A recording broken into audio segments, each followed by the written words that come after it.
Hello. I'm going to give it my typical few minutes, letting everybody come in. I'm on my phone because computer decided to be a butthead and kept saying that my camera is being used by another app when it's not. Whatever. My computer is being stupid right now. Or YouTube is being stupid, I should say. But I have a big story to tell, so yeah.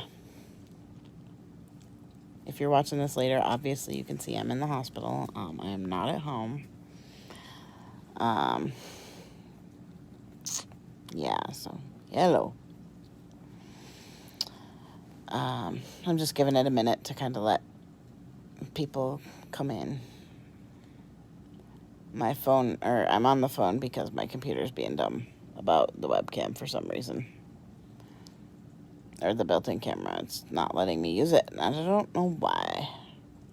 Keeps saying it's being used by another app, but there's no other apps running with it right now. Okay, I need to switch that light because it's like driving me crazy. So let's do this one. There we go. That's much better.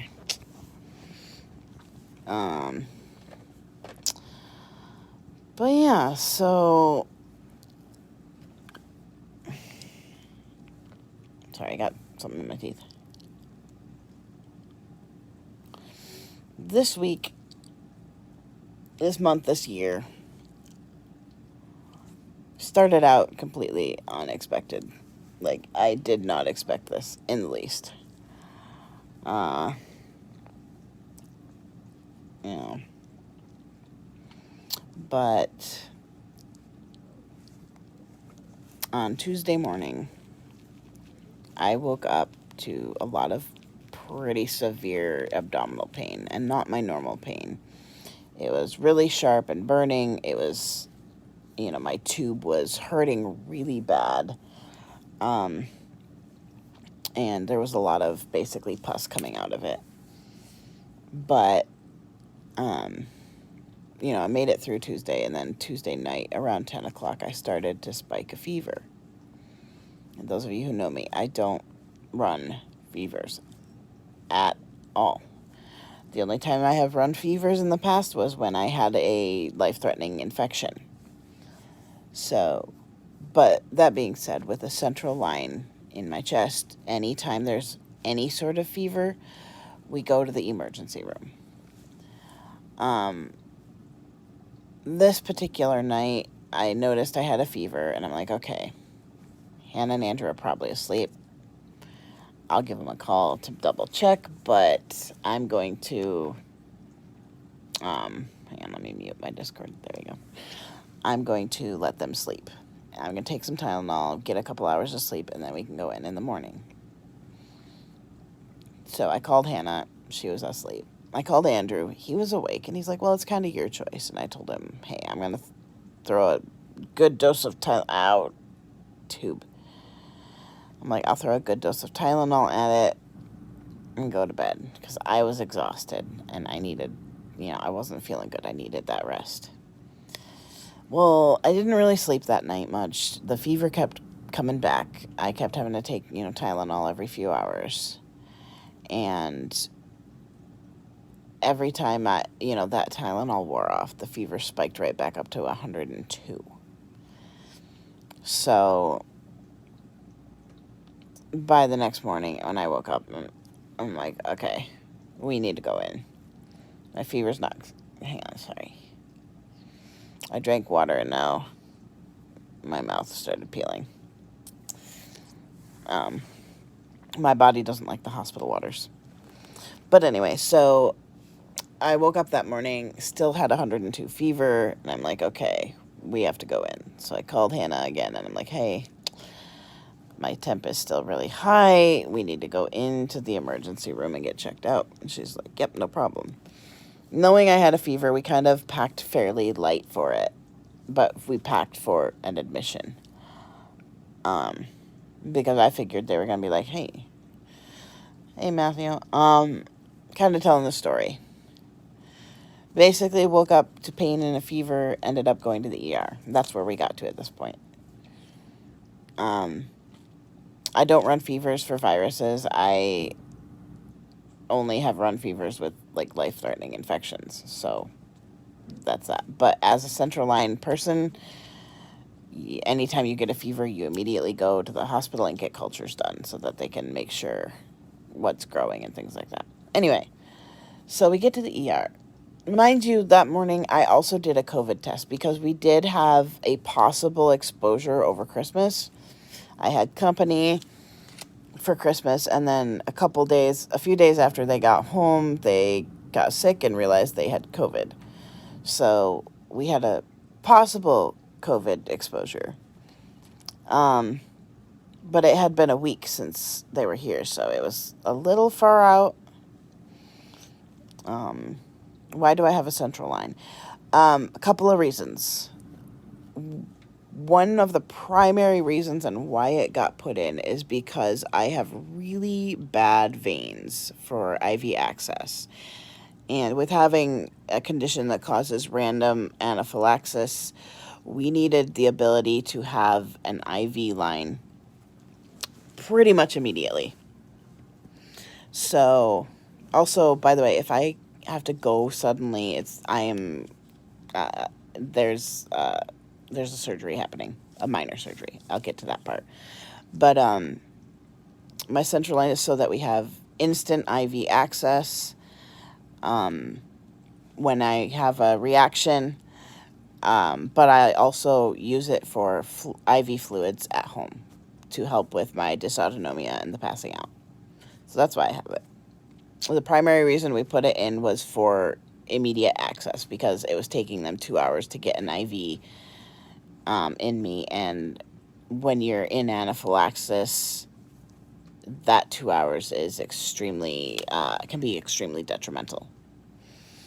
And anaphylaxis is not what everybody thinks it is. There's a whole different thing. Like, I'll explain that here in a minute too. But anyway, we went into the ER, and they drew all the blood work. They drew cultures. They did a viral panel for COVID, flu A and B, and RSV. Blood work came back first, and everything looked pretty decent. There was like one or two things that were low or high, and so they did a CAT scan to check my belly, and they didn't really see anything of significance, and they're like, oh, your blood work's fine. You're good to go home. It's just a virus. Stay on Tylenol every 4 hours and you'll be good. And they're like, and get lots of rest. And I'm sitting here thinking this whole time, like, I know that this is not a virus. I know that this is not a virus. There is an infection going on. Basically, with how I felt and the symptoms I was having, I knew that something more than a virus was going on. But because they didn't have evidence, like, sometimes when I get infections, my white count shoots through the roof. Other times it kind of stays in the low or normal range. Ow, I swelled up that lip. That's not cool. It all peeled. This is why I don't drink water right now. It's just because my body rejects or hates it. It reacts to it. Anyway,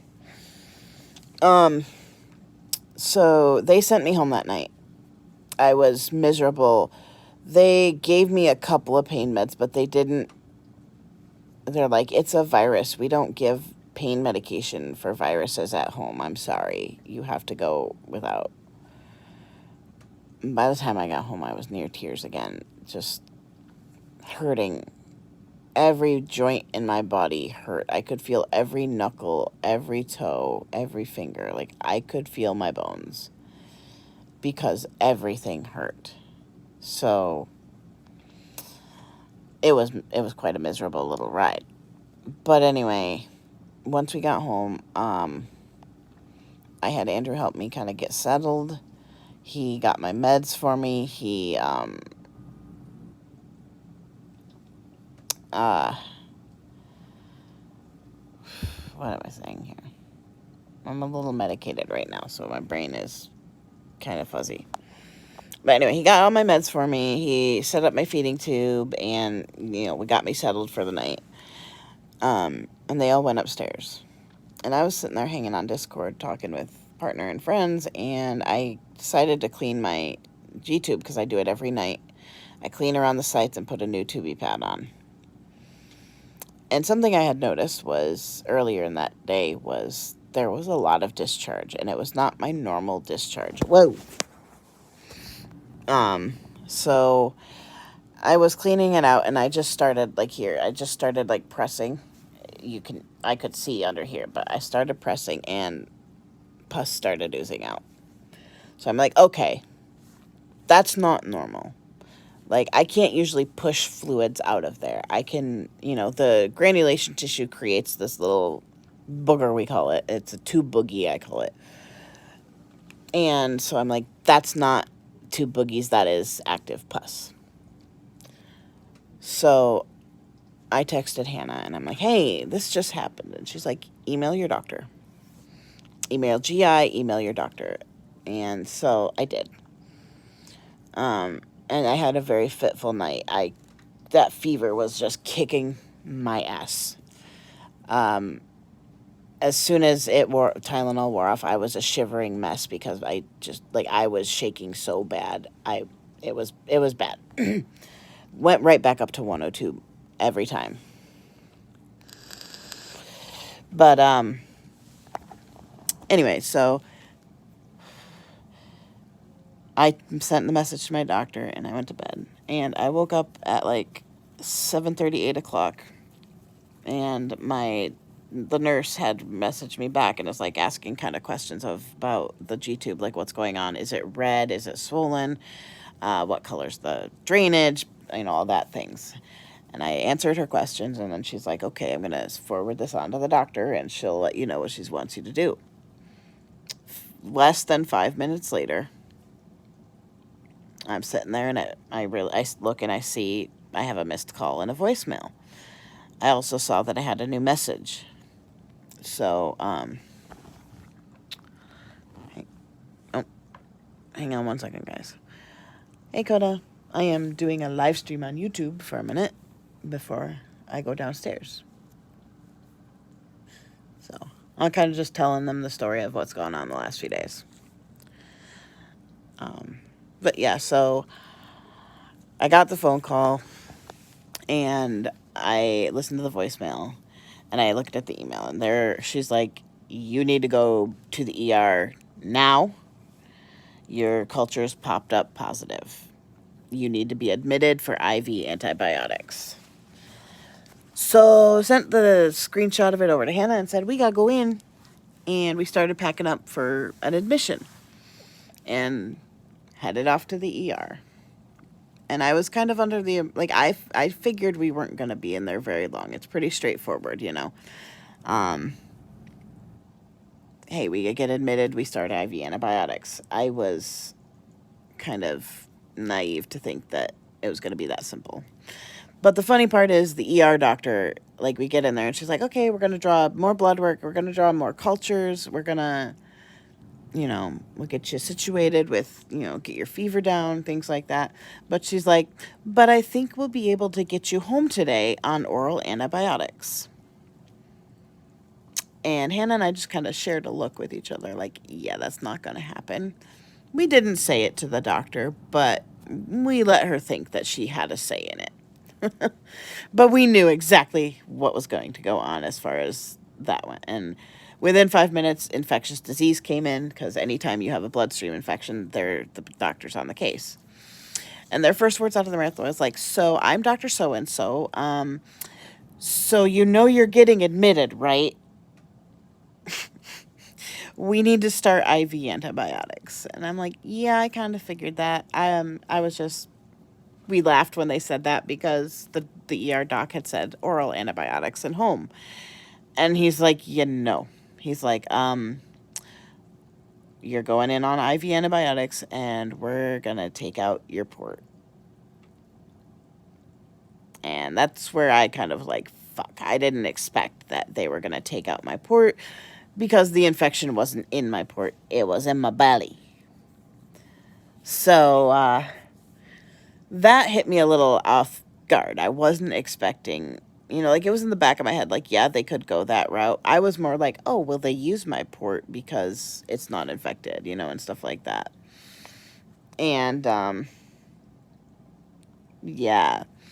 So they immediately they drew cultures again, did all my blood work, and still, my blood work was just fine.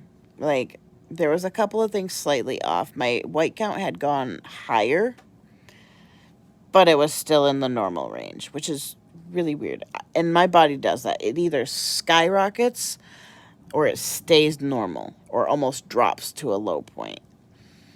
Blood work was just a little bit more slightly off. Like, my red count was a little bit low. A couple of things were just a little bit low. So it was a situation of, it still wasn't really showing evidence of much infection, but my cultures popped positive. So when you go in and they do cultures again, they redraw cultures just to kind of confirm.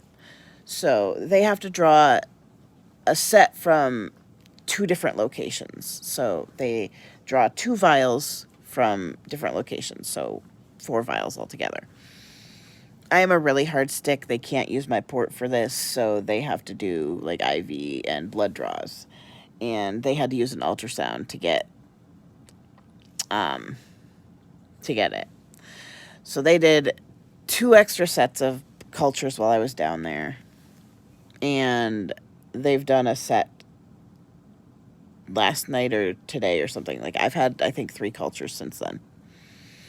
I think we're at 4 total. We might only be at 3 total, but I think we're at 4 total. So, yeah, I'm in the hospital. I saw infectious disease today. They're like, yeah, this is a pretty rough bacteria. We have to hit it pretty hard. They're like, you're going to be in till at least Monday. They're doing tests on my heart to make sure the infection hasn't gone to my heart. And so they're like, you're not getting out of here till at least Monday. And I'm like, okay. And they're like, you will be going home on IV antibiotics. We don't know how long you'll be on them. It could be a week. It could be a month. It really depends on how the infection is clearing. But I am in today, or today is surgery day. So I'm going down. I'm supposed to be down either at 4:30 or that's when my surgery is at 4:30. So, I'm supposed to go down for surgery. There is a chance that it may not happen today just because I am an add-on and they are slammed. And I have to have an anesthesiologist. I have to be put completely to sleep. Typically, they do a breathing tube and everything. Oh, that hurt. Because I have sleep apnea and stuff, they don't risk it, and I'm an aspiration risk. They don't always do the breathing tube and everything. Sometimes they do MAC anesthesia, which is putting you under, but not so far under that you can't breathe on your own. So it just depends on which one they decide to go with today. Ow, that hurts. Anyway, so we're waiting for that. They're also going to do my tube changes while we are here. That G-tube is very much so just letting the pus flow. It's not happy in any way, shape, or form. So maybe they'll be able to see kind of what's going on. I don't know, but maybe. So they're doing that today. We need 48 hours of negative cultures before we can put a new central line in me. So I will be here till we get that done. And then we can do surgery for a new port. And they also have to do a transesophageal echocardiogram. So that's basically like they put you to sleep, they do a scope and look at it from the inside. Gives them a better picture of if there's something growing in the heart. So, yeah. Wasn't expecting this at all. It's crazy. Like, it's infections like I've got is pretty rare. Like, the tubes don't usually get infected that bad. I don't know why they did, but they did. You know, it just suddenly brewed. And I have a feeling that we've been kind of in the process of brewing this particular thing for probably a little while. Because I think that that's kind of where some of my pain was coming from, that we thought was, you know, the blockage causing it. I think we were a bit wrong on that, and that we had an infection brewing.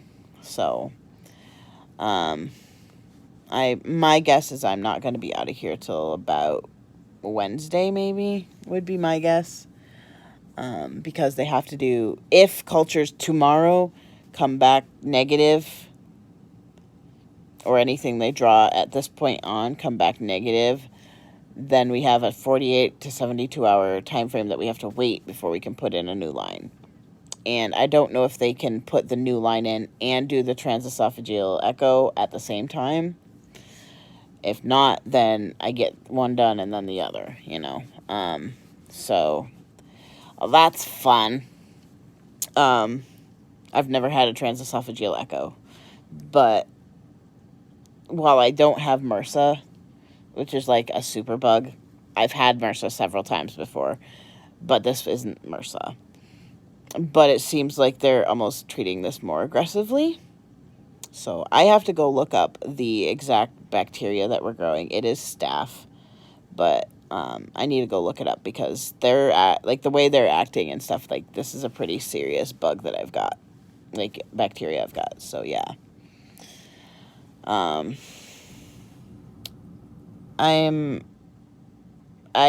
was so hopeful last night that we weren't gonna have doctor fights.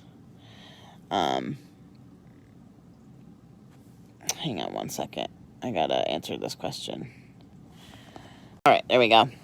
Sorry, I had to order some stuff for my pets that I was supposed to go get today, and yeah. Anyway, I thought we weren't going to have a doctor fight this time. Last night, the doctor that admitted me was amazing. He listened to everything I said. He's like, oh, you know, he was on board with doing IV Benadryl and IV pain meds and getting my pain under control. And then this morning, the doctor came in. It's a different doctor. I think he does like the weekend shift or something like that. But before even speaking to me, before even meeting me, he changed my Benadryl order from IV to oral. And I asked him if we could change it back. He's like, no, I can't do that. Which is, the whole doctors and Benadryl thing is driving me insane. They're picky and think that they're worried I'm going to abuse it and shit. And it's like, no, I have an actual condition where I need it, you know. Plus, it treats my nausea. And right now, we're putting all my meds in my tube, and with the antibiotics I'm on, I'm very nauseous, and it's not feeling good.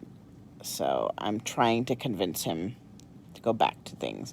Anyway, so I talked with him. I'm like, hey, can we put Benadryl back? And he's like, no, that one I'm not comfortable with. And he's like, let's talk pain meds. He's like, how do you do with oral pain meds? And I'm like, well, quite honestly, they don't absorb real well. You know, like, I get about half the effectiveness from, you know, oral pain meds because my body does not properly absorb things.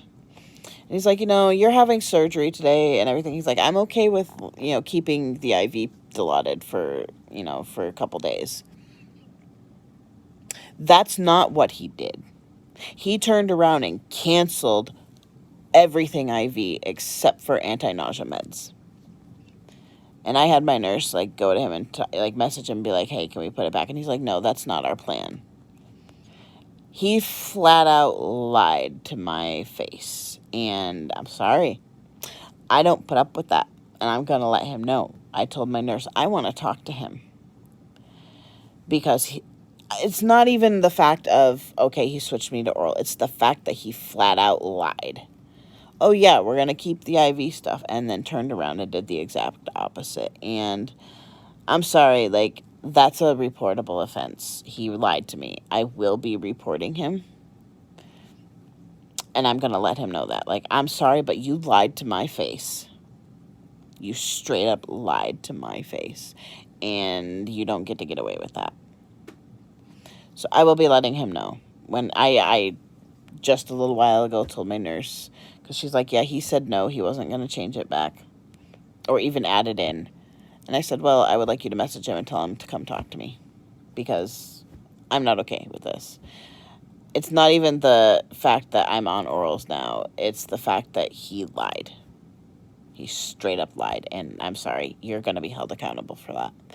Unfortunately, we have a he said, she said type of deal, and I don't have a note from him yet. Like, usually they do a progress note every day, and he hasn't done one yet. So I will be calling the patient advocates on Monday, because I don't think I can get to him today.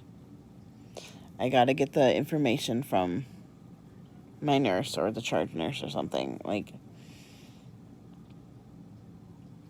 I'm just, like, it's the principle of the matter of he lied to me that I'm not okay with. Like, I don't care. We can try, if we want to try the IV or the oral stuff, go for it. But I just want IV as a backup and a breakthrough.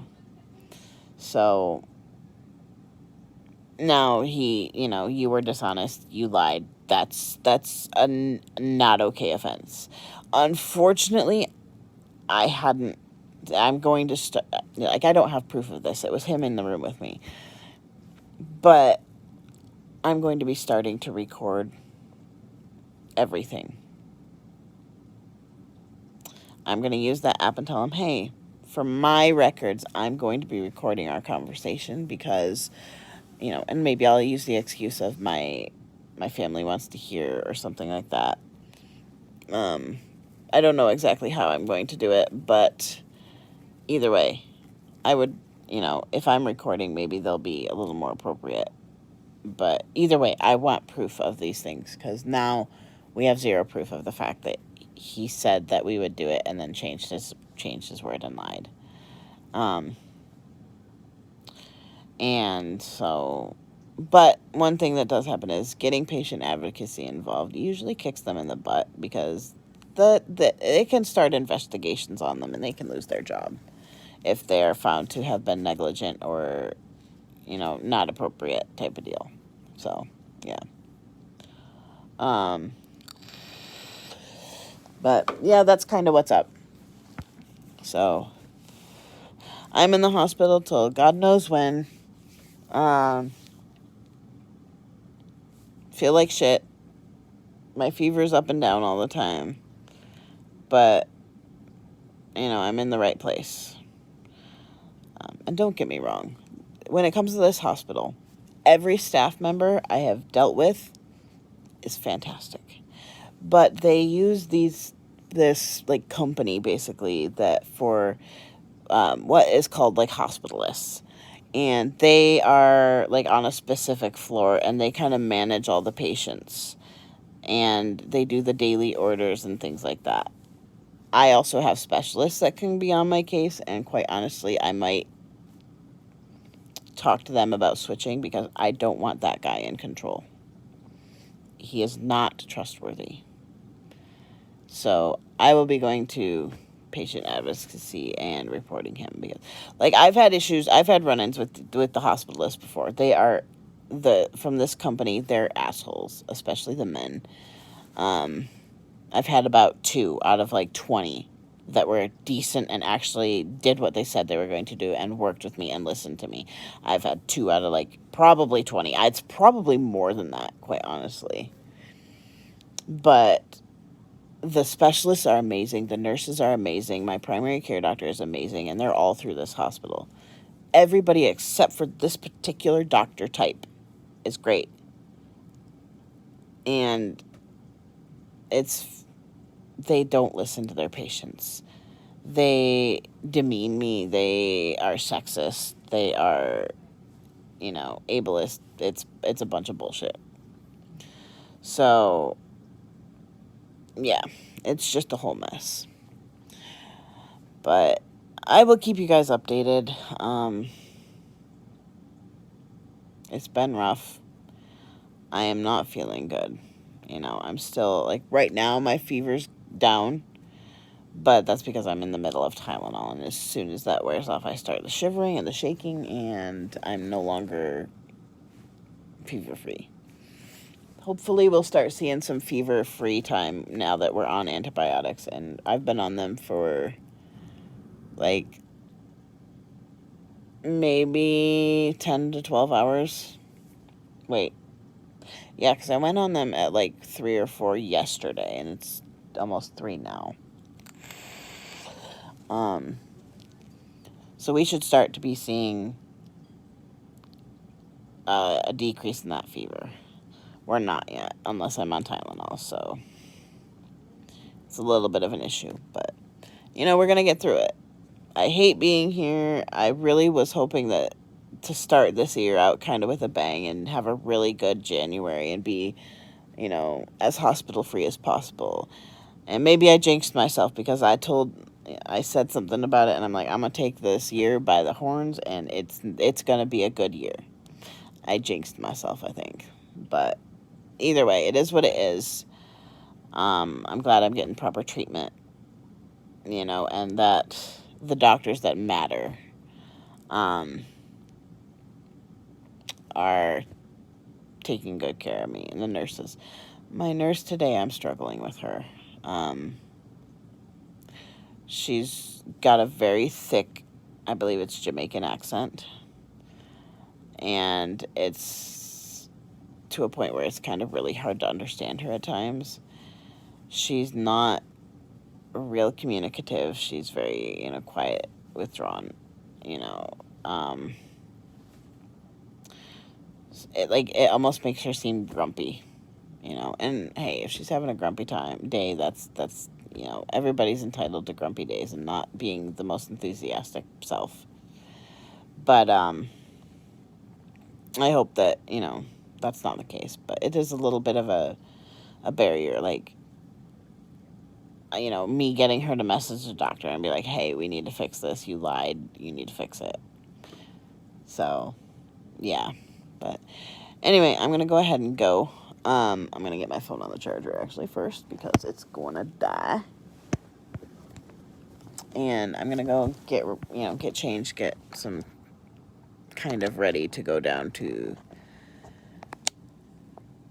go to my surgery. I'm so bummed about this. Like, this port has been the best port I've ever had. I've had, like, 6 ports now. Wait, have I? 1, 2, 3, 4, 5, 6. Yeah, this is my 6th port. My new one will be 7th. And I've had 2 other central lines. So, like, line-wise, in the last 3 years, I've gone through a lot. Last 2 years, I guess. But this port was a lot. I just kind of finished the story.